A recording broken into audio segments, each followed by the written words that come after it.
Gente, tudo bem? Seja bem-vindo ao nosso curso hoje. Nossa aula voltada para a Revolução Russa, como colocada, né? A revolução que traz a verdade, que traz a revolução, enfim. Essa aula de Revolução Russa que ela promove alguns problemas no sentido de alguns debates, né, relacionados principalmente às causas políticas, as causas autoritárias do pós-revolução, principalmente a partir de 1924, enfim. Mas o que nós vamos fazer hoje? Hoje nós precisamos entender alguns antecedentes, principalmente do século XIX, principalmente da dinastia czarina que está no poder, tranquilo? E a primeira imagem, a capa do nosso slide, é falando sobre a Revolução Russa e nós temos grandes símbolos dessa revolução. As ideias oriundas do Marx, o Stalin, o principal símbolo dessa revolução, e o Stalin, quem vai consolidar através da ditadura a revolução. Nossa aula de hoje começa falando dos Romanovs. Dos Romanovs. Agora sim. Agora foi. Isso. Primeiro deles, Czar Nicolau I. Aqui nós já começamos falando em século XIX, tá? Para deixar claro, para entender como é que vai ser consolidado esse processo revolucionário. Em 1854, Czar Nicolau ele já entra em guerra com o Império Turco-Otomano pela Crimeia, chamada Guerra da Crimeia. Não é a que você viu em 2014, tá? Mas aqui já existe a Primeira Guerra da Crimeia, onde o exército russo ele vai perder a guerra. Professor, tem que lembrar do que é a Guerra da Crimeia, tudo isso. Não, qual a importância da Guerra da Crimeia? A Guerra da Crimeia ela vai te mostrar, ou melhor, ela vai te mostrar, não, ela mostra para os russos todo o seu atraso. Beleza? A Guerra da Crimeia ela serve para isso, para falar, ó, tá na hora de começar a se modernizar, tá na hora de, ó, acabar com o seu sistema feudal. A Rússia, a gente vivia no sistema feudal em pleno século XIX, numa sociedade totalmente hierarquizada, com um clero e nobreza que não pagavam impostos, com um campesinato totalmente pobre. Essa é a Rússia do século XIX, que, inclusive, vai demorar muito e vai conquistar pouquíssimos territórios no seu avanço imperialista. Porém, a família do Czar, a família dos Romanovs, ela vai ser uma das famílias mais influentes da Europa. Inclusive, Czar Nicolau, que nós falaremos, o último dos czares, ele que tem parentesco com o rei da Inglaterra naquele momento, George, que eu te mostrei na aula anterior de Primeira Guerra Mundial. Tranquilo? Eles são primos oriundos da Rainha Vitória, que nós falamos na aula pré-imperialismo. A grande Rainha Vitória que vai governar por quase um século praticamente na Inglaterra. Mas, enfim, Czar Nicolau II, ele vai, Nicolau I, ele acaba falecendo, e aí precisamos falar desses dois. Primeiro, a Catarina II, responsável pela venda do Alasca para os Estados Unidos. E aqui vem um ponto muito importante. Por que a venda do Alasca é tão importante para os americanos? Isso não foi dito na aula dos Estados Unidos do século XIX, mas é necessário nós voltarmos aqui. Os Estados Unidos e a Rússia, eles são muito próximos geograficamente, tá? Lembra sempre disso. Beleza? Na parte oriental, os dois são bem próximos. A Rússia, ela não vai ocupar o Alasca de fato. Quando ela não ocupa, ela olha para aquilo e fala, pô, não tem nada ali. Tem esquimó, tem urso, tem gelo. É o que tem ali no Alasca. Os Estados Unidos vai dizer, opa, a Rússia não ocupa. Rússia, quer me vender? A Rússia, quero te vender. Estados Unidos compra. Só que você lembra que o americano não é burro. Até hoje ele não é. Então, o que vai ter dentro do Alasca? Só poços de petróleo, que os Estados Unidos vão revelar ao mundo 10 anos depois da compra, em 1877. Que coisa maneira, né? Início do século XIX, você lembra bem o primeiro grande magnata do petróleo. Lembra da sua aula de geografia. Tranquilo? Ele surge, o John Rockefeller, no final do século XIX, com as descobertas de petróleo. Tranquilo? Mas, enfim, nesse quadro, nesse slide, o que mais nos interessa aqui, além da venda do Alasca, que vai ser feita pela Catarina II, é olhar para o Alexander II. O Alexander II, que vai ser sucessor do Nicolau, e que vai ser considerado o bom czar. Como assim, professor, o bom czar? Alexandre II está olhando para aquilo tudo que está acontecendo na Rússia, ele vai falar, porra, a gente precisa se modernizar. É necessário acabar com toda essa estrutura. Só que a Rússia, eu te falei agora no início, que ela vai ter uma característica totalmente feudal no século XIX. O Alexandre II ele vem para terminar com isso tudo. Ele vai abolir servidão. Gente, século XIX, a Rússia está vivendo um sistema de servidão. Caraca, isso a gente viu lá. Isso você vê, né, não aqui no curso da UERJ, mas você vê lá na aula de Idade Média. Quando a gente fala sobre servidão. Enfim, ele vai iniciar uma pequena industrialização na Rússia, que não vai ser levada à frente, vai tentar promover reformas políticas. Gente, tinha data para a criação de um parlamento na Rússia. O próprio czar ele queria diminuir o seu poder, ele queria reduzir o seu poder, melhor dizendo. E, além de tudo, ele vai dar autonomia política para a Finlândia. E aí eu preciso que você vá a 2 aulas à frente, na aula da Segunda Guerra Mundial, quando nós falamos sobre a relação Rússia e Finlândia. Tranquilo? Só que tem mais um problema. O Alexander II, ele vai ter alguns filhos, obviamente, e vai cuidar do seu mais velho para que ele se torne o sucessor. Só que o seu filho mais velho morre. O seu filho mais velho morre. Isso vai dar merda daqui a pouco. Passa, caceta. Agora sim. Enfim, daqui a pouco a gente fala sobre isso. O século XIX, ele, além de ser marcado pelo avanço imperialista dos países europeus, além dele ser marcado no Brasil pelo avanço do café, por uma segunda revolução industrial no planeta liderada pelos americanos, pelos franceses, pelos alemães, o século XIX ele também é marcado pela expansão das ideias de cunho liberal e socialista. E, além disso tudo, na Rússia há esse avanço. Esse avanço que vai acabar culminando na morte do próprio czar Alexander II em um ataque anarquista, para você ter noção. Só que o ataque é tão horroroso, gente, que a bomba ela é jogada embaixo da carruagem do czar, explode e divide o corpo do czar. Ele fica com uma parte pro lado de fora, a outra fica dentro do carro. Enfim, é um negócio de maluco. Czar Alexander II morre. Chegamos ao Alexander III. Como dito, o filho mais novo do czar Alexander II. O mais velho morreu. Aquele que foi guiado e treinado para se tornar czar no futuro. Morreu. O seu filho mais novo, que é o Alexander III, ele odiava o pai. E aí vem algumas fofocas históricas, né? Vai dizer que o pai traía a mãe, que depois que a mãe morre, ele vai ficar, o pai, nesse caso, com a amante, que não vai cuidar dele, que vai ter todos os seus olhos voltados para o filho mais velho. Enfim, tudo isso. Só quem assume é ele. Então, quando ele assume, ele vai fazer tudo o oposto do pai. Inclusive reprimindo movimentos operários. Inclusive retrocedendo as reformas políticas. Diminuir o meu poder? Jamais. Eu sou o czar. Eu sou a figura de Deus na Terra dentro da Rússia. Para completar, meio a todo esse caos que a Rússia já vem se transformando no século XIX, há um ainda maior.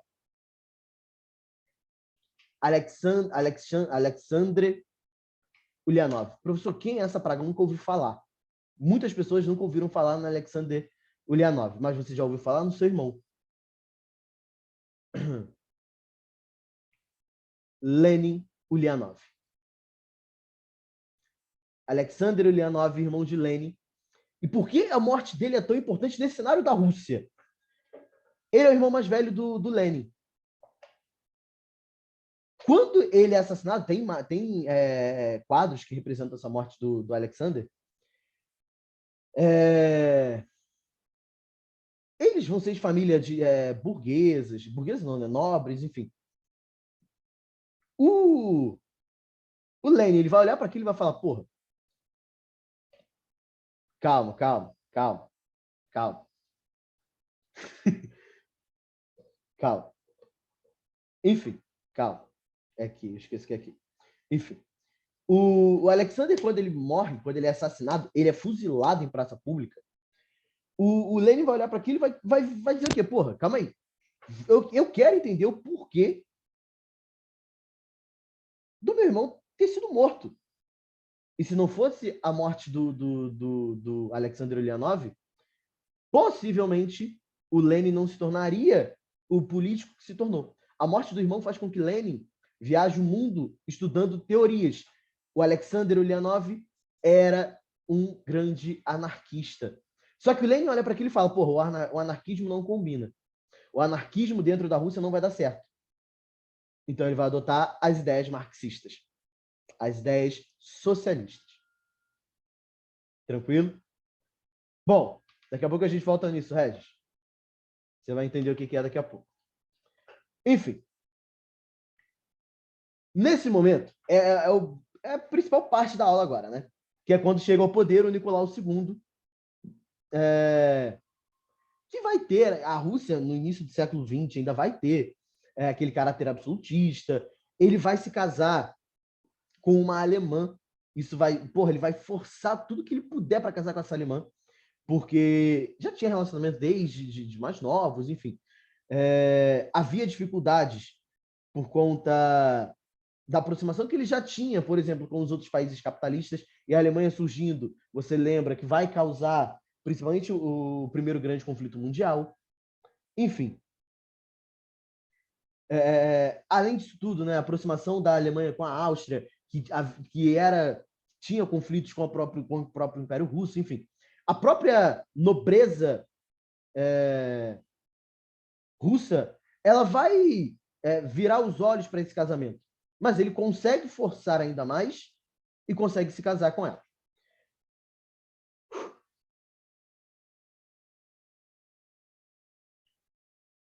Perceba que no texto abaixo fala sobre a servidão ter sido abolida. Gente, isso é em 1861. Perceba o retrocesso que é a Rússia nesse momento. Para piorar tudo. Olha a coroação do Nicolau II, gente. Olha isso. Nicolau II, ele tá aqui no meio aqui, é esse carinha aqui no meio aqui, ó, tá? Tamanho da coroa, enfim. Qual o problema disso tudo, professor? O problema disso tudo, gente, é que a Rússia está vivendo na miséria. A população mais pobre russa está na miséria. Lembra muito os antecedentes da Revolução Francesa, onde a população pobre não tem nem o que comer. E aí, o Nicolau II ele vai acabar sendo conhecido como um dos piores czar, no sentido de derramamento de sangue. Na própria cerimônia de coroação, muitas pessoas vão tentar chegar perto do czar. A carruagem vai passar e vai acabar pisoteando, vai acabar passando por cima. Muita gente vai morrer na própria coroação dele e ele vai estar ali, ó, cagando e andando. Enfim, é um negócio de maluco. E o negócio piora ainda mais as coisas. Quando o Nicolau II é coroado, ele vai se casar, enfim, vai ter seus filhos. E um dos seus filhos, as meninas, enfim, aqui dentre elas tem a famosa Anastasia, tá? Que inclusive posteriormente acabou gerando a animação da Disney. E daqui a pouco a gente fala sobre isso. E aqui, esse aqui é um menino, que logo seria o herdeiro do Nicolau. Qual o problema, professor? O problema é que esse moleque tinha uma doença.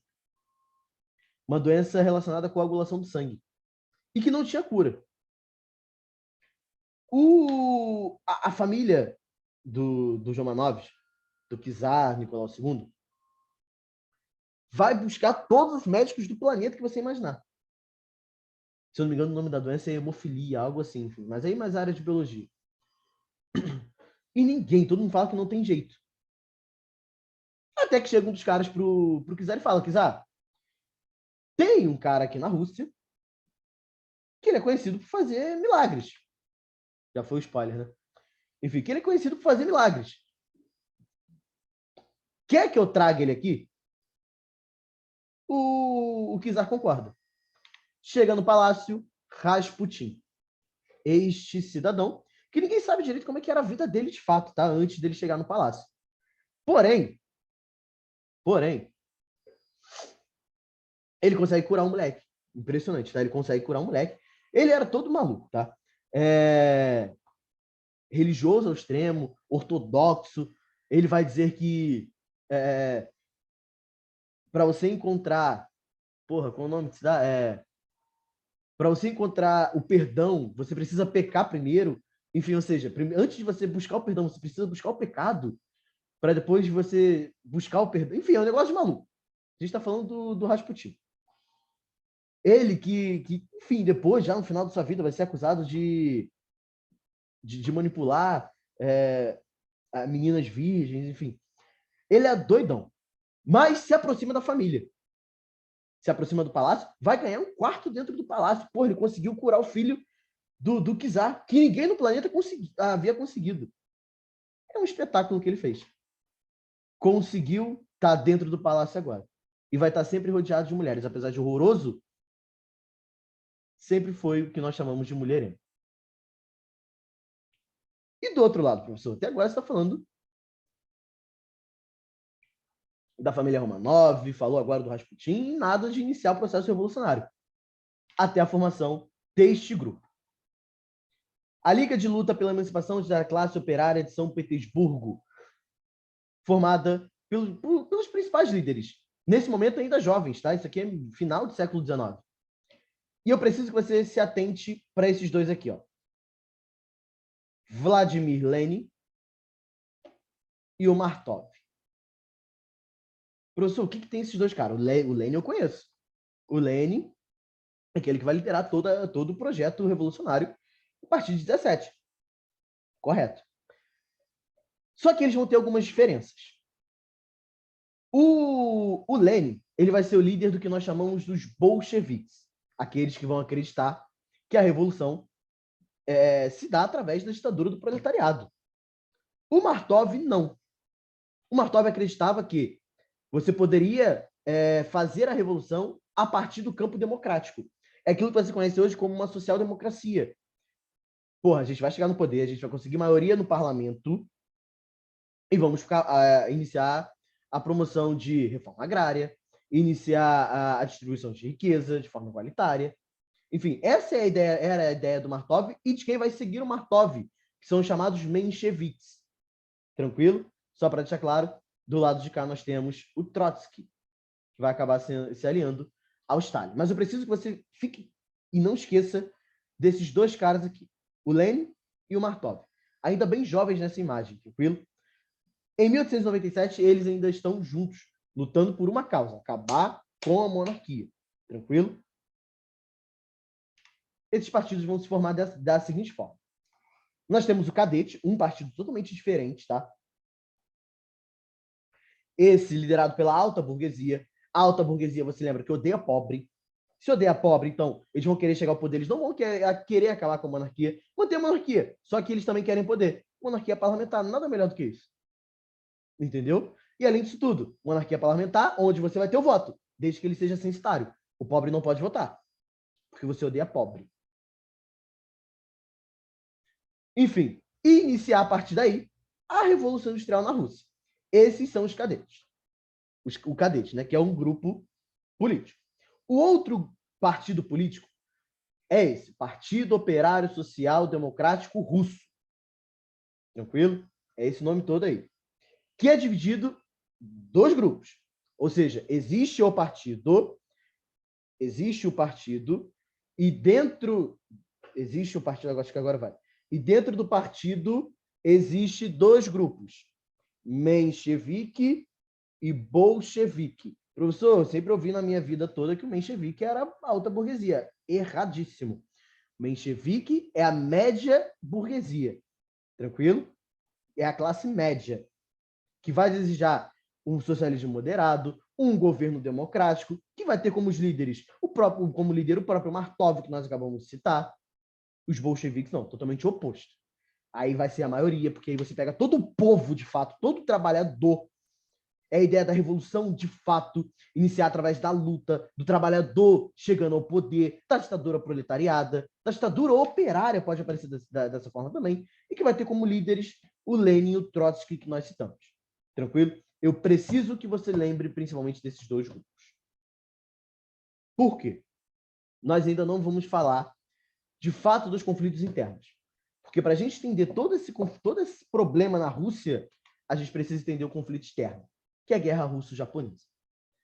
Se eu não estiver enganado, eu não lembro se eu falei na aula de imperialismo, tá? Mas a guerra russo-japonesa, ela vai ocorrer principalmente pela influência no território da Manchúria. A China não é a potência que é hoje, gente. Beleza? Perceba, a China está muito próxima aqui. Aqui temos a China e aqui nós temos a Manchúria. E aqui nós temos o Japão. A disputa ela vai se dar principalmente pela influência na Manchúria e pelo território da Coreia, que ainda também não é dividida. Que ainda não é dividida. Só vai ser dividida pós-Guerra da Coreia. Mas, enfim. A Rússia vai ter o controle sobre essa região. O Japão, gente. O Japão, isso eu lembro, isso eu tenho certeza que eu falei. Ele acabou de iniciar sua industrialização. Tem 40 anos, gente, da era Meiji, do início da era Meiji. O Japão vai cobrir a Rússia na porrada. O Japão, gente, é um negócio de maluco. Se lá em meados do século XIX o Império Turco-Otomano já havia dado uma porrada na Rússia, o Japão termina de dar essa porrada. Tu vai olhar e vai falar, caraca, gente, tu vai olhar para o Czar, e aqui ele já tem cerca de quase 9 anos no poder, tu vai falar, caraca, e aí, o que tu vai fazer? Para completar, a situação piora, porque não é só você perder a guerra para os japoneses, você assina um tratado, chamado Tratado de Portsmouth, que aí tem a mediação do presidente americano, o Theodore Roosevelt, que não é o Franklin, obviamente. A Rússia perde a sua soberania naquele território e tu vai olhar e falar, caralho, não é só por ter perdido a guerra, é por ter perdido a guerra para o Japão. Quem é o Japão nesse momento? Os russos estão se perguntando. E você perdeu a guerra russo-japonesa. Isso vai acabar influenciando ainda mais na crise interna russa. E além disso tudo, em meio à guerra russo-japonesa, nós ainda temos o Domingo Sangrento. Gente, é o negócio mais absurdo que existiu na Rússia. É o momento que o czar perde todo o poder que ele poderia ter naquele momento. Gente, sai um padre e vai fazer, não é peregrinação, Porra, você sabe o que eu tô falando. Peregrinação é quando você sai do país inteiro. Ele só ia, não é marchar também, porque marchar é exército, mas é procissão, fazer uma procissão. Caralho, isso de janeiro, tu vai ali fazer a procissão e vai chegando gente. Só que nesse que vai chegando gente, vai chegando alguns trabalhadores que estão revoltados. Vai chegando trabalhador e acaba se transformando num movimento, num protesto. Só que é pacífico. Todos eles estão indo em direção ao palácio, ao Kremlin. Só que chegando lá, e assim, gente, era tão pacífico, só para ter noção, que os caras estavam cantando, né? Salve o czar. Estava cantando para o seu rei. E o que o czar faz? Manda matar todo mundo. Por isso, Domingo Sangrento. Aqui, a imagem, as tropas russas atirando. Gente, você via pessoal de bicicleta empurrando a bicicleta. Criança, idoso. Você está matando todo mundo. E aí, como principal consequência, ainda em 1905, nós temos o ensaio geral.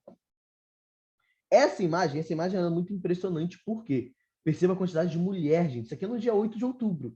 Desculpa. Dia 8 de março, Dia Internacional da Mulher. São as mulheres agora indo às ruas ao lado dos próprios trabalhadores. E, além disso tudo, o mais importante desse slide é você entender quem são os sovietes. Professor, quem são esses sovietes? Soviete, gente, não vai ser... ele é como se fosse Porra, me fugiu a palavra agora. Um sindicato. Só que tem uma diferença. O sindicato, ele é um sindicato de grupos de trabalhadores. Sindicato dos trabalhadores, sindicato dos advogados, dos médicos, enfim. Os sovietes, o soviete, ele é o sindicato de todos os trabalhadores.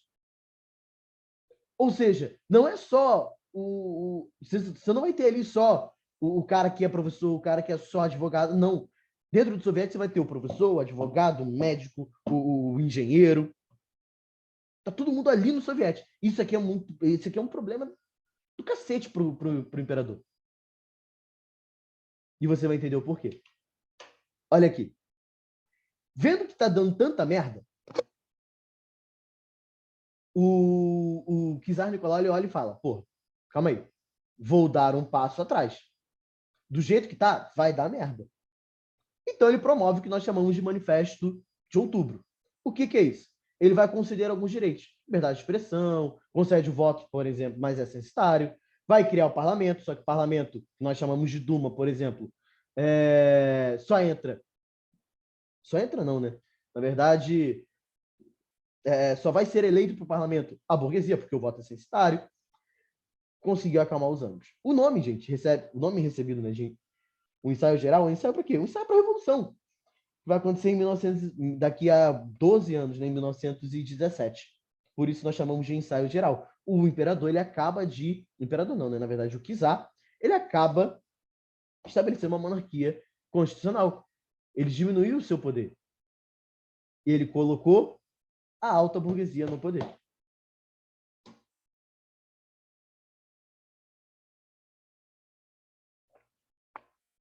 Essa foto, gente, ela representa o dia da inauguração da Duma. A Duma é o parlamento, não esquece, tá?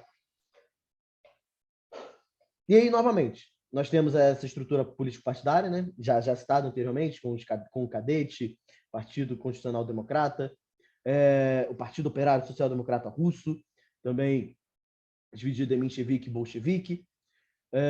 Sempre lembra, né? O menchevique vai ser o mais moderado, o bolchevique o mais radical, aquele que precisa da luta para chegar ao poder. Está instaurada a monarquia constitucional. Só que sempre tem mais alguma coisa para dar merda. Quando não é para estar no poder, alguma coisa vai dar merda. E o que dá merda? 1914, Primeira Guerra Mundial. Que tá na última aula, tá? Só voltar uma aula que você vai entender melhor esse contexto. A Rússia ela consegue avançar sobre o Cáucaso. O mapa aqui, só para deixar claro, né, antes da gente falar, o mapa ele representa o que é a Tríplice Aliança, o que é a Tríplice Entente e os países aliados à Rússia. Perceba que só essa região aqui da Sérvia e de Montenegro aqui, ó, bem aqui no sul, perto da Grécia, aliados aos russos. Gente, é um negócio de maluco. A Rússia na Primeira Guerra Mundial é um negócio de maluco. Por que a Rússia na Primeira Guerra Mundial é um negócio de maluco? Tinha russo que não tinha nem arma. Soldado que não tinha nem arma. Você vê o nível. E aí, porra, não tinha soldado. Alguns soldados tinham arma. Enfim, tem imagens da Rússia na guerra. Quase maluco. É a Rússia com. É os russos, na verdade, né? Com lança. Enfim, algum outro com arma. É um negócio maluco. Vai tomar várias porradas do Império Turco Otomano. A própria Alemanha vai dar porrada também. Até o momento. Isso aqui é coisa de maluco. O czar, ele vendo que tá dando merda na guerra, ele vai se dispor a ir à guerra. Eu, czar Nicolau II, irei à guerra. Quando ele chega na guerra, ele chega cheio de comida. De onde ele tirou aquela comida, gente? Sim, caralho, a Rússia tá pobre, tá falida. De onde ele tirou toda aquela comida? O desgraçado, ele simplesmente confiscou toda a comida interna para levar para a guerra. E quem ficou na Rússia? Não tem nada para comer. Vai morrer de fome. Olha o nível do que o cara tá fazendo. O cara é maluco. Para completar, gente, lembra da aula de Revolução Francesa? A primeira aula do curso. A fome, ela faz você perder o medo. A fome, ela gera um ódio em você, que o seu ódio ele se torna maior do que o seu medo. E quando o seu ódio se torna maior do que o seu medo, você vai fazer protesto, você vai protestar de fato, sim. E só para deixar claro, tá?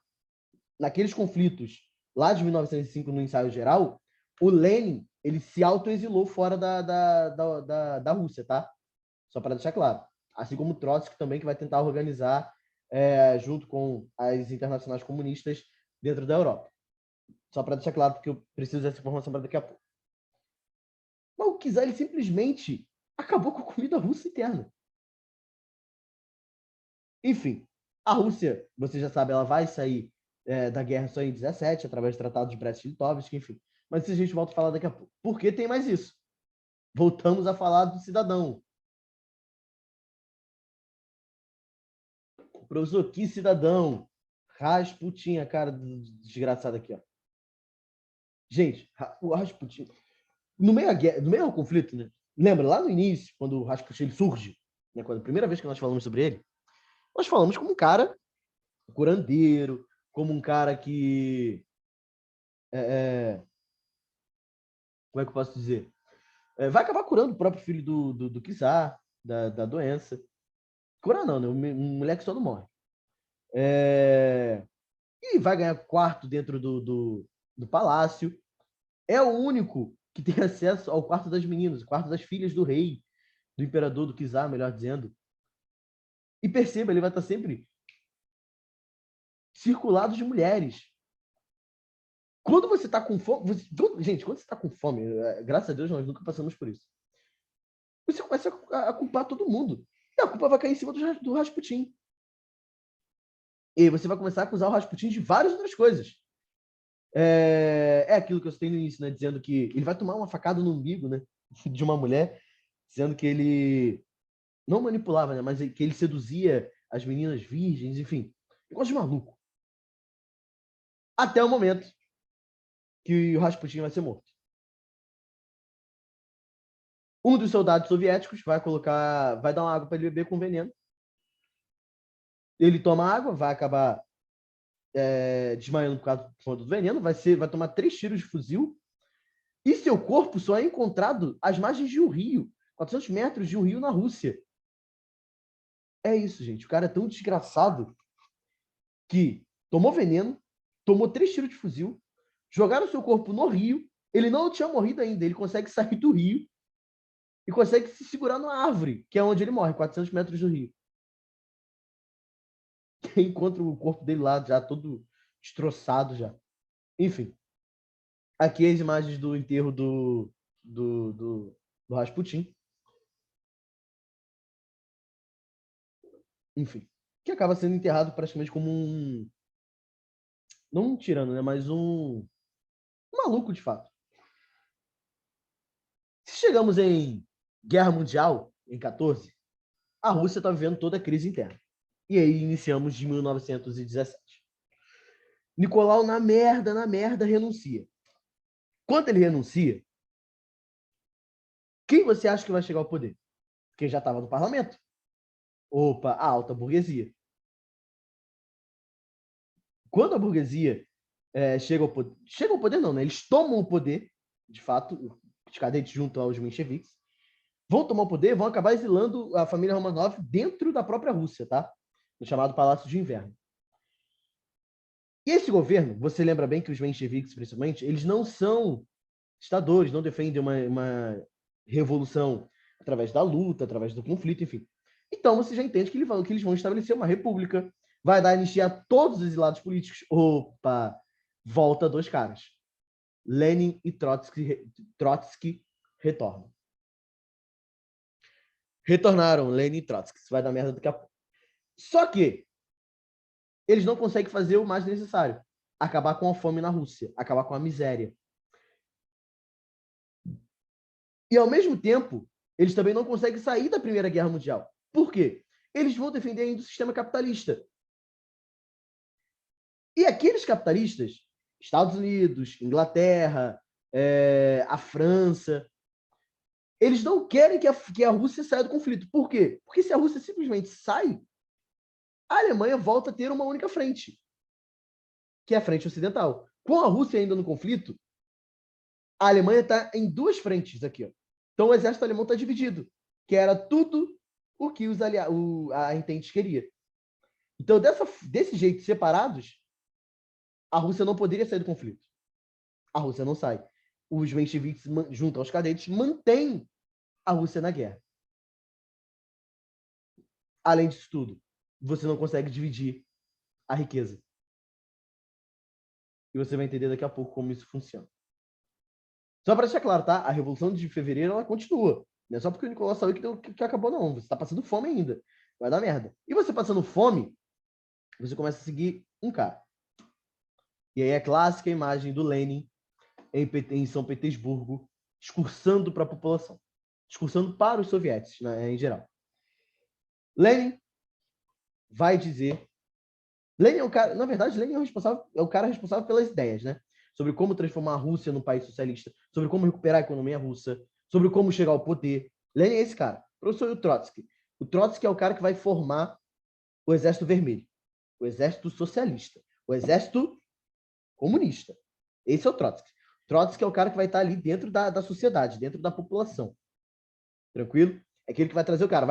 Enquanto o Lenin está discursando, Trotsky está aqui na tua frente, ó. Concorda com ele? Pô, eu concordo. Cadê sua arma? Peguem armas. Pô, tu concorda com ele? Concordo. Então peguem arma. Vamos lutar. Trotsky é esse cara, ele que vai organizar. Ainda em abril, nós temos as teses de abril do Lenin, onde Lenin vai dizer que o poder ele deve ser dado aos trabalhadores. Marx disse, trabalhadores do mundo univos. Lenin diz, todo o poder aos soviéticos. Quem são os soviéticos? São os trabalhadores. É a mesma coisa que o Marx está dizendo no final do manifesto do Partido Comunista, gente. É a mesma coisa, com palavras diferentes. Enfim. Lenin vai dizer algumas coisas. Por exemplo, pão, terra e paz. O que isso significa? Significa que nós teremos terra, distribuição da terra, paz é a saída da Rússia da guerra, e pão, você vai voltar a comer, filho. A fome vai acabar. A fome vai acabar no sentido de lutaremos para acabar com a fome, melhor dizendo. Tranquilo? E aí, claro, o Lenin vai desejar uma reforma agrária, uma retirada da Rússia da guerra, que vai acontecer com o Tratado de Brest-Litovsk. Tranquilo? E a Revolução de Outubro. Aí sim, é o momento que chega ao poder os bolcheviques. Os soviéticos de Petrogrado, eles simplesmente dissolvem o governo provisório. Aquele governo lá dos mencheviques com os cadetes, ele é dissolvido. A república é dissolvida. Lenin, junto aos bolcheviques, toma o poder. Os bolcheviques mesmo retiram a Rússia da guerra. Nós estamos tratados de Brest-Litovsk. Os mencheviques vão receber o apoio de forças internacionais. Gente, é isso que você está ouvindo mesmo. Você vai ter a presença de vários países capitalistas na Rússia para acabar com a revolução. Além disso, os bolcheviques eles vão formar, como já citei, o Exército Vermelho, destacando, por exemplo, o Trotsky. Tranquilo? Que vai utilizar o termo comunismo de guerra. É necessário. Nós precisamos estar em guerra porque comunismo e capitalismo é como água e óleo, não se misturam. Então, um precisa predominar no planeta, que seja o comunismo. Lutaremos para isso. Tranquilo? Isso gera guerra civil. Gente, isso aqui é dentro da Rússia, na cidade de Vladivostok. Isso aqui é a bandeira americana, gente. Dos Estados Unidos, isso aqui. Você vai ter a formação, gente. Já que teve a formação do Exército Vermelho, dos socialistas, os outros partidos cadetes mencheviques vão formar o Exército Branco, Exército Negro, Verde, Azul. Temos a chegada do Exército Inglês, do Exército Francês. Gente, nós temos isso aqui. Os principais líderes que vão lutar contra a Revolução Russa. Japão, Tchecoslováquia, Itália, China, Estados Unidos, Canadá, Inglaterra. A própria Grécia vai entrar. A própria Romênia vai entrar. E adivinha? Lenin continua no poder. Ninguém conseguiu tirar Lenin do poder. A revolução ela foi iniciada. Ela não vai ser terminada pelos capitalistas. Lenin chegou ao poder. Vai dar início ao seu governo. Porém, Lenin não queria chegar ao poder. Ele não queria ser ele o cara responsável por governar. Ele queria iniciar a revolução. Porque, segundo ele, o poder ele deveria ser dado aos trabalhadores, aos soviéticos. Mas Lenin chega, recebe, é pedido a Lenin para que ele vá ao poder. E aí ele entende que é necessário restabelecer a economia russa. E, além disso tudo, Lenin ele entende que a revolução ela precisa sair da Rússia, ela precisa se expandir. No meio disso tudo, pressionam Lenin para que ele mate a família Romanov. Mesmo contra sua vontade, Lenin vai acabar, sim, autorizando o fuzilamento da família Romanov. E aí, gente, tem um negócio meio complicado. É aquela parte da aula que fica mais complicada, né? Por quê? Essa foto é muito pesada. Pô, professor, tem nada aí. O que é pesado aí? O pós. Isso aqui é um quadro, muitos dizem que é o quadro da última foto, da família Romanov posando. Pousando é complicado, né? Enfim, posando para uma foto. Dizem que o fotógrafo posicionou a câmera, quando estava todo mundo ali, ele simplesmente saiu e chegaram os matadores. E aí, filho, se fuzilou toda a família Romanov. Isso aqui é a marca da parede onde estava a família Romanov. Fica desse jeito. Olha o buraco. Olha os buracos, né? É um negócio de maluco.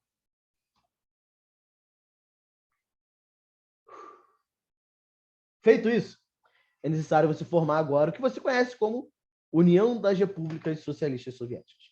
Muitos países ao redor da Rússia vão querer ser governados, muitos países ao redor da Rússia vão querer ser governados por Vladimir Lenin. Se olhar bem esse mapa, perceba que tem um negocinho vermelho aqui, ó. É Cuba, né? Não esqueça, tá? Esse mapa representa a extensão máxima do socialismo. Mas, enfim, a vitória do Exército Vermelho, então, ela vai consolidar os bolcheviques no poder, principalmente Lenin, dando início à União das Repúblicas Socialistas Soviéticas. Só que, você lembra também que o Lenin ele vai dizer o seguinte, é necessário chegarmos ao poder e redistribuirmos tudo de forma igualitária. Só que, como é que você redistribui a pobreza? Você não tem nada. A Revolução de 17 ela é feita porque você não tem o que comer. E aí Lenin instaura a sua NEP, que é o termo em inglês que nós chamamos aqui de nova política econômica. Lenin ele vai autorizar a privatização de algumas propriedades, chegada de empresas multinacionais, o trabalhador ele vai poder negociar com o patrão, ele vai receber empréstimo de europeus, vai autorizar camponeses a vender o seu excedente. Porra, o Justo vai olhar para aquilo e falar, porra, Lenin, tu não era comunista? Lenin vai dizer, estou dando um passo atrás para poder dar dois à frente. É Lenin utilizando o capitalismo a favor do socialismo. Para que isso, professor? Quando estivesse consolidado, acaba a influência capitalista, aí sim, você divide agora o quê? A riqueza, não mais a pobreza. Só que Lenin estava na merda. Lenin estava na merda. Perceba que a imagem já estava todo ruim já de vida, coitado. E vai acabar falecendo. Só que antes de falecer, ele vai virar pro Trotsky, vai dizer, Trotsky, toma cuidado com o Stalin, tá? Trotsky vai dizer, fala, porra, Stalin, pô, se morrer, eu sou o seu sucessor natural. Por que eu teria que tomar cuidado com o Stalin? E aí vem o problema. Como é que funcionava isso? Como é que funcionava o Partido Comunista Russo, né? Todo aquele nome, né? A gente resume em Partido Comunista Russo. Lenin era como se fosse o presidente, o ditador. Trotsky é o responsável pelo Exército Vermelho. Só que, pensa comigo, o Lenin, pô, ele vai virar pro Trotsky e vai dizer assim, Lenin é um cara que pensa toda a revolução. Vai virar e falar, Trotsky, precisamos construir uma hidrelétrica em Vladivostok. Quem vai? É o Lenin? Não é. É o Trotsky? Não é. Esses dois vão delegar essa função para quem? Para o Stalin, que era o líder do partido. Era o Stalin o responsável por fazer todas as obras. Stalin, que sabia o nome do engenheiro, até o nome da moça do café. E quem elege o sucessor? O próprio partido. Quem vai ser eleito? É o Stalin. E é por isso que o Lenin pediu para que o Trotsky tomasse cuidado com o Stalin. Não escutou. O Lenin vai acabar morrendo. E aí, claro, tem as diferenças do Trotsky para o Stalin. O Trotsky, uma revolução permanente, aquela ideia do próprio Lenin, né, de uma revolução global iniciada na Rússia, porém global, se expandindo.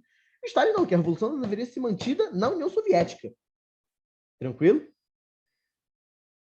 Assim que o Stalin chega ao poder, ele vai perseguir o Trotsky. Trotsky vai fugir para o México. Inclusive, tem uma foto do Trotsky, momentos antes de morrer, com a Frida Kahlo. Provavelmente você já deve ter ouvido falar. Vão acabar tendo um caso, enfim. E aí, o que acontece? O Trotsky vai pro saco. A mando do próprio Stalin, um jovem catalão que era amigo do próprio Trotsky, tá? Vai dar uma picaretada na cabeça dele, filho. Por isso todo esse pano, esse troço na cabeça, filho. E o Trotsky acaba morrendo. E aí, filho? É Stalin e Stalin agora. É o início do totalitarismo na União Soviética. Totalitarismo que você vê na próxima aula, tá? Ah! Aí você já fala de fofoca histórica, filho, que ela traiu o gordão. Ai, ai. Enfim, quando Stalin chega ao poder, é o início do totalitarismo na União Soviética. Totalitarismo, gente, que é todo um contexto, né? Que aí você vê na aula que vem, que envolve o próprio socialismo na União Soviética, o nazismo na Alemanha, o fascismo na Itália, enfim. O Stalin é o responsável pela criação da KGB, a polícia secreta, vai ser responsável pelo sistema de gulags, que a gente fala daqui a pouco. O gulag ele vai ser responsável por aprisionar opositores do Stalin. Você vai chegar a quase 50 milhões de pessoas, tá? No auge dos gulags. Eu acho maluco. Enfim. Para que servem os gulags, né? Você prendeu o seu opositor, agora você vai botar ele para trabalhar para você. É o trabalho forçado, tá? É quase a escravidão. Só que eu acho não, né? Tenho certeza. O pior de tudo vai ser o que nós chamamos de Holodomor, que é na Ucrânia. Por muita gente ainda está com fome na Rússia. Você ainda vive um processo de miséria.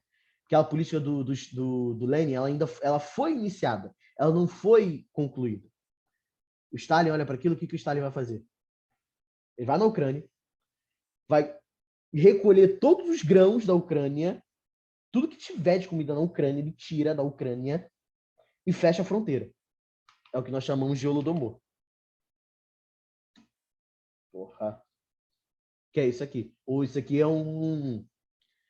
são as plantações de trigo representando o Holodomor. Gente, na Ucrânia fica todo mundo com fome. Mais de 5 milhões de pessoas vão acabar morrendo de fome, gente. Na verdade, gira em torno de 3 a 5 milhões. O nome Holodomor é uma referência ao Holocausto, tá? Se você não percebeu, é uma referência, sim, ao Holocausto. Enfim, e os planos quinquenais? Que é a política industrial do Stalin, né? Investimento na indústria de base, controle da produção estatal. Enfim, é todo aquele controle e investimento que o totalitarismo vai acabar oferecendo, né, dentro da União Soviética. Tranquilo? O Holodomor, aqui os mortos de fome na Ucrânia por região. Tranquilo? Olha a quantidade de gente. E aquilo, todo aquele culto ao líder. Só que antes da gente falar do culto ao líder, olha para essa imagem aqui. Enfim, deixa eu falar do culto ao líder primeiro. O que é isso? Primeiro, culto ao líder, claro, Stalin vai estar sempre ao lado de uma criança. Planificação econômica, excelente. Isso aí, filho. A planificação econômica, tudo é do Estado. Excelente, bem lembrado. Aquela propaganda clássica do totalitarismo, né? Você com uma criança feliz olhando para você. Enfim. Isso aqui, gente, era um projeto. Você construiu um palácio na Rússia. Olha o tamanho que era o negócio. E lá no alto você teria Stalin. Nada melhor do que você colocar o maior símbolo não, o seu ditador como a figura máxima do palácio. Enfim. Aqui, os caras trabalhando dentro dos gulags. Aqui, onde os gulags vão acabar se formando. Grande parte dos gulags, porra, quase que não sei. Enfim, perceba que a localização se dá muito ao ocidente da Rússia. Tranquilo? Dito isso, eu preciso que você entenda o que é totalitarismo, só que para te falar o que é totalitarismo, você vai precisar ir para a próxima aula. Tranquilo? Gente, até a próxima aula. Fiquem com Deus. Qualquer dúvida, manda mensagem lá no Instagram, viu? Fui!